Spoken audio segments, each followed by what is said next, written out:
안녕하세요. 그냥 하작의 하작입니다. 오늘은 제 마음의 고향 자연으로 왔습니다. 이 자연 그냥 좋아요. 자연 편안해요. 이것이면 충분하다는 생각이 저절로 듭니다. 감사함, 충만함, 편안함, 그냥 말 없는 위로. 이 모든 것들을 자연에 오면 자연은 그냥 서 있을 뿐이에요. 아무것도 하지 않아요. 그런데 저는 그 모든 것을 자연으로부터 받고 있어요. 그리고 자연이 나한테 줬다고 생색내거나 뭐 그렇게 하지도 않아요. 너무 자연은 선물이지요. 감사한 일이지요. 자연에서 오늘 너 나한테 화났니? 라는 책 이야기를 하려고 해요. 이 책이 두꺼운 거 이것도 500페이지, 400 몇 페이지 되는데 이거를 메고 왔잖아요. 자연에서 책 이야기 하려고요.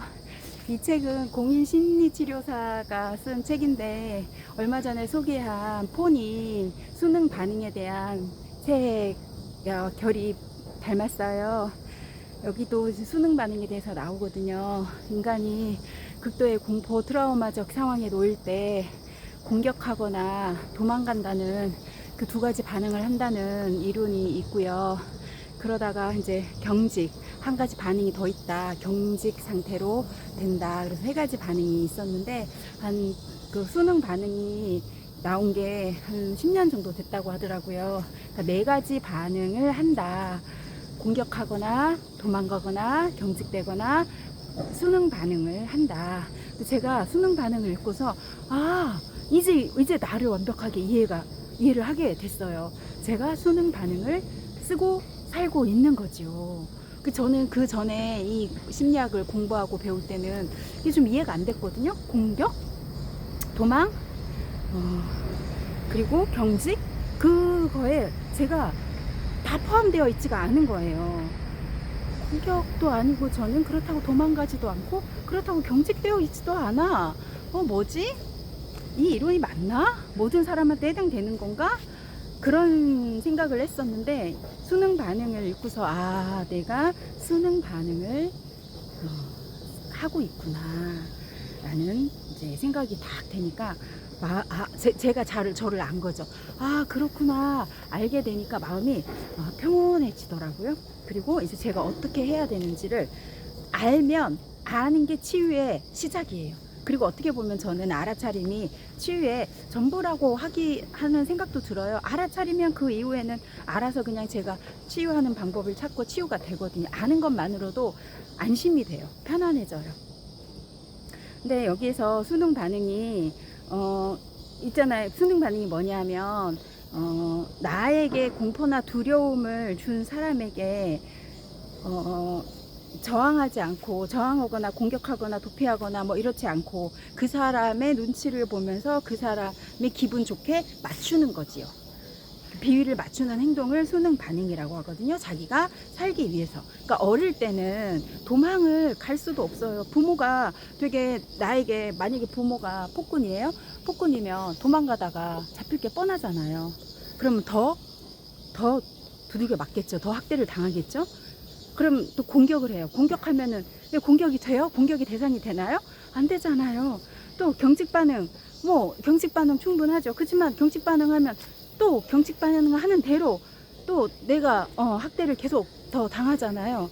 그러니까 수능 반응을 선택하고 살아가는 거죠. 눈치를 보면서 그 사람이 옳지 않다는 것을 충분히 알고 나에게 해롭게 한다는 걸 알지만 내가 살기 위해서 기분을 맞춰서 최대한 그 반응을 학대를 줄이는 거죠. 그렇게 하려고 하는 그런 반응이에요. 그런데 여기서 이런 얘기가 나와요. 수능 반응은 사회적 관계에서 필요에 의해서 하는 게 예의이지 않느냐. 그쵸? 생각해보면 직장 상사가 조금 권위적이고 마음에 안 든다고 해서 그 사람한테 어떻게 할 수가 없잖아요. 근데 내가 살기 위해서 그거는 예의잖아. 예의상으로 예의적으로 직장 상사의 지시나 명령이나 조금 비위를 맞춰가면서 그렇게 관계를 사회생활을 하는 거잖아요. 그것도 수능 반응이라고 할 수 있을까? 어떻게 그 차이를 구별하지? 수능 반응은, 사회적 관계는 내가 그렇게 해야 될 필요가 있으니까 하는 거고, 이 수능 반응은 그렇게 하지 않아도 되는데 그렇게 하는 거죠. 그러니까 어릴 때는 그럴 수 있잖아요. 하지만 성인이 되어서는 이제는 그 힘이 생겼잖아요. 그런데 과거에 그 수능 반응의 습관화가 된 거죠. 무의식에 그렇게 익숙해져 있기 때문에 무의식적으로 그 반응을 쓰는 거예요. 그렇게 자기가 어떤 상황에서 수능 반응을 선택했을 때 그때 편안함을 느낀다는 거죠. 그런 내용에 관련된 이야기예요. 그런데 여기서 이 책에서 그 수능 반응에서 벗어나는 자기를 치유하는 방법으로 소개된 것 가운데 제가 그 자연으로 가기가 있어요. 그 자연으로 가면 인간은 자연이기 때문에 그 자연에서 편안함을 느낀다고 해요. 그리고 숨쉬기가 있거든요. 호흡하기. 그냥 들숨보다 날숨을 길게 내쉬라는 얘기예요. 들숨 4초, 날숨 한 6초 정도 이렇게. 근데 여기 자연에 오면 그게 자연스러워요. 저는 여기 오면 유튜브 촬영을 하지 않으면 혼자 조용히 숨을 들이쉬고 내쉬고를 계속 반복하면서, 그러면서 이제 걷기 명상을 하는 거죠. 맨발 걷기 명상을 하는 거죠. 명상을 하면서 다니거든요. 숨을 길게 내쉬기가 있어요. 그리고 숨은 그림 찾기가 있다고 해요, 이 책에. 숨은 그림 찾기도 되게 재밌을 것 같아요. 그러니까 주변을 둘러보면서 어떤 그림을 이렇게 숨은 그림 찾기 있잖아요. 그것도 있을 수 있지만 이렇게 자연에 와서 찾기를 하는 거죠. 숨은 그림 찾기. 이 자연 다 초록색인데 초록색이 아닌 건 무엇일까? 그러면서 내가 하나 지정해갖고 한번 찾아보자 하고 그렇게 할 수도 있겠다. 저 해보진 않았는데 그런 내용이 있고요. 그리고 자연 속에 머물기라고 되어 있어요. 자연 속에 있는 것은 현재의 순간에 머무는 효과가 있대요. 그리고 관련 연구가 많기도 하지만 인간의 몸도 자연의 일부이기 때문에 자연 속에서 시간을 보내는 것은 결국 자기 자신으로 돌아가는 행위다라고 되어 있어요. 저도 자연에 오면서 그걸 지금 느끼고 있잖아요. 나 자신으로 돌아가기. 그리고 여기 허밍하기도 있는데 저는 이 허밍하기를 나와의 대화라고 해석을 하고 싶어요. 자연에 오면 숨쉬기도 되고요. 그냥 자연 속에 와서 나로 돌아오는 이 시간도 되고요. 그리고 저는 자연 속에 오면 저와 대화를 해요. 그냥 혼자 중얼중얼 그랬구나 상황 같은 거 생각하면서 그럴 수 있지. 이제 잘 해결했다. 그래. 너 힘들었겠다. 이제 어떻게 하고 싶니? 그래, 이렇게 하면 되지. 그러면서 저와 대화를 하거든요. 그것도 있고요. 그리고 움직여서 흘려보내기도 있어요. 움직여서 흘려보내기는 운동하라는 거예요. 감정에는 몸을 통과해서 흘려나가려는 에너지가 담겨 있대요. 그래서 특히 분노나 불안처럼 강렬한 감정은 활기차게 걷는 등의 활동으로 몸을 움직여 정체된 에너지를 해소하는 데 도움이 된다는 거죠. 그러니까 몸을 움직이라는 거예요. 제가 달리는 이유가 바로 그거예요. 달리면서 제가 이걸 느끼는 거예요. 이 책을 읽기 전에는 이론적으로는 사실 몰랐어요. 그냥 제가 달리면서 체험으로 몸소 느꼈던 거예요. 달리면 에너지가 내 몸을, 부정적인 에너지나 힘든 에너지가 내 몸을 통과해서 나가요. 그래서 활기가 생기고 활기차지고 생기가 생겨요. 돌아요. 그래서 저는 달리기를 적극 추천하고 매일 달리러 나가잖아요. 근데 이게 산에 와서 걷는 것도 마찬가지예요. 산속에 와서 걸으면 이 자연에, 제가 자연이 제 해우소, 감정 해우소라고 하거든요. 제 안에 있는 이 묵은 감정의 찌꺼기들이 다 그냥 아주 슝 내려가요. 슝 배출을 하고 가는 기분입니다. 한 손에 카메라를 들고 한 손에 책을 들고 말을 하면서 걸으면서 촬영을 하니 쉽지가 않네요. 그렇죠? 그럼에도 불구하고 감사합니다. 그리고 춤추기도 있고요. 병 밀어내기도 있어요. 움직이란 얘기고요. 벽 밀어내기는 그 벽 있죠. 집에 있는 벽. 그 어르신들이 왜 산에 오면 벽, 이거 나무 있죠. 나무. 이런 나무에 막 등을 쾅쾅쾅 하시고 막 이거 밀고 그러시잖아요. 이렇게 한번 해볼까요? 이렇게 밀어내라는 거죠. 이렇게. 그렇게 밀어내면서 이 감정에 저항할 수 있는 힘이 키워진다고 합니다.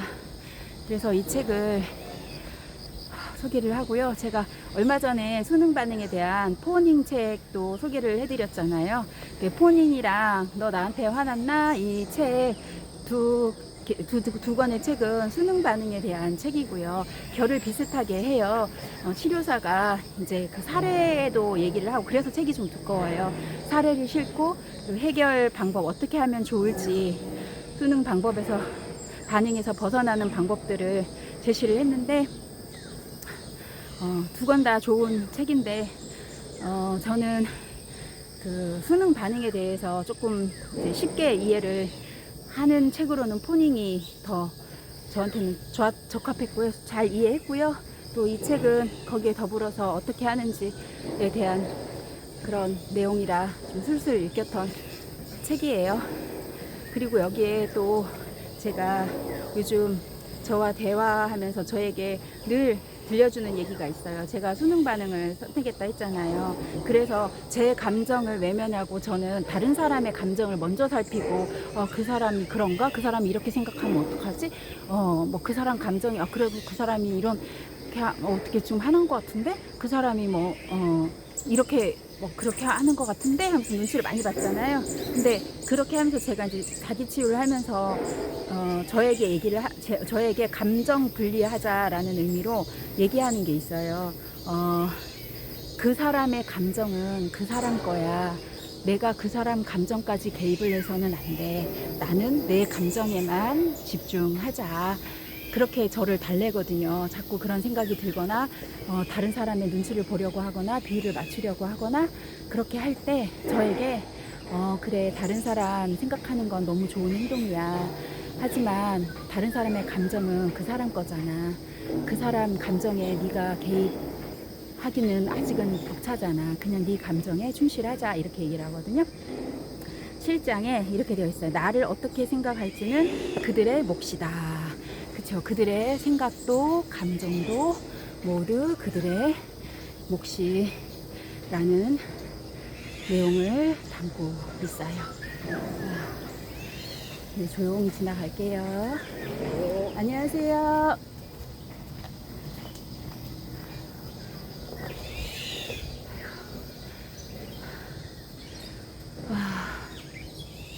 독서는 이렇게 제 삶을 성장시키는 좋은 친구이자 스승이자 교육이라는 생각이 드네요. 저는 또 이렇게 한 권 한 권 읽으면서 오늘도 성장했고, 이 성장의 기록을 남겨봅니다. 이제 나에게 더 집중하고 나를 돌보고 나로 살아가는데 힘이 한층 더 보태졌네요. 이렇게 한 걸음 한 걸음 살아가는 거지요. 해보고 싶은 일, 하고 싶은 일, 날파리들아 그만 축하해줘. 할까 말까 고민하는 일 있다면, 그리고 또 살다 보면 우리가 다른 사람을 참 많이 부러워해요.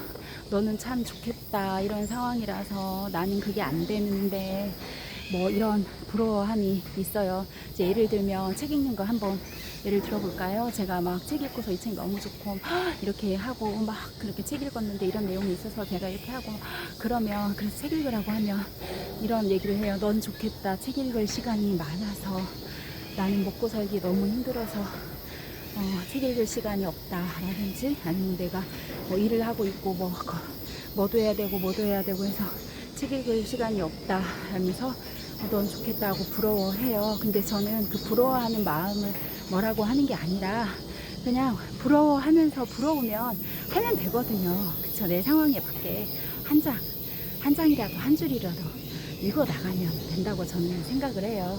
그래서 부럽거나 해보고 싶거나 그런 일이 있으면 부러워만 하지 마시고 그냥 하작입니다. 내일 만나요.